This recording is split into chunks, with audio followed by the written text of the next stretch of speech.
This montage that you're seeing is created by Dehancer. Recently, the team at Dehancer got in touch with me and asked me to share my experience with it.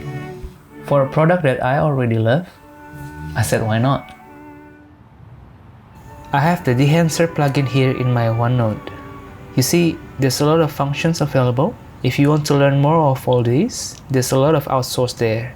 One notable feature is Dehancer supports various camera profiles, so the look will match your camera's color science. For this one, I'm using Panasonic GH5 with V-Log-L. The reason why is because shooting with a crop sensor will give you a long depth of field that is similar with that 16mm or 35mm look. And yeah, even with just one click, it already gives you that nostalgic film look. But let's not stop here. Go to the film section. You can choose your film stock emulation. Some of my favorites are Kodak Vision 3 250D or Kodak Vision 3 50D or Cinestill 50D. Now let's go down to the print section. You can also emulate film prints. I would usually go for the Kodak glossy paper to have a more contrasty image.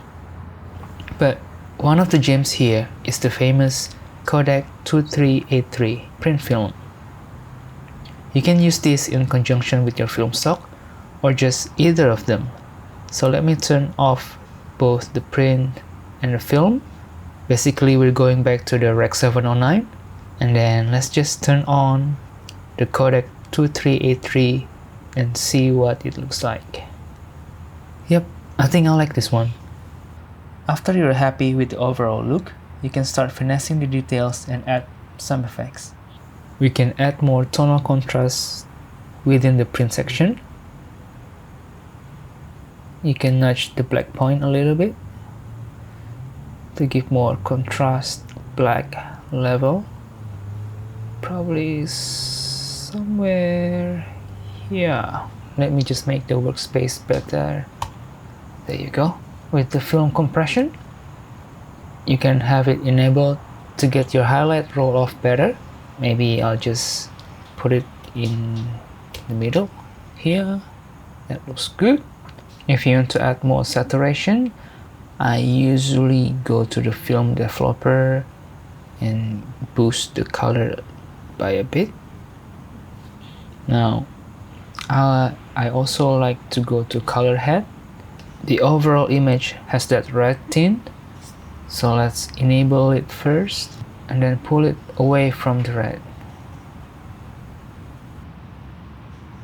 Let's park that one here. Dehancer has also features like film grain, halation, bloom, and other stuff as well. So let's go to the film grain. For me, this is looking too much, so let's dial down. Instead of 250, I'll go 450. And halation, let's enable it first and see what it looks like. I think I'm happy what it looks like now. Now let's add some bloom in our image. I think it's a bit too much. Maybe let's go for 65mm. Yep, I think you can see here without and with bloom. Also the halation you can see here without and with. It also has a false color monitor, so you can check your exposure here. With skin tone, they usually fall off around gray area, so I think we are somewhere good here. And this is why I love Dehancer, because it's a one-stop shop. With only a single plugin, I can do so much to achieve the desired look without the need to pile on a bunch of effects. I wish it has a built-in selective curve so that you can manipulate certain color. For example, I want to manipulate this blue color without affecting the red. It's available in many editing platforms, including the iOS app. It does the same amazing things for your videos and photos. If you are interested, please check it out.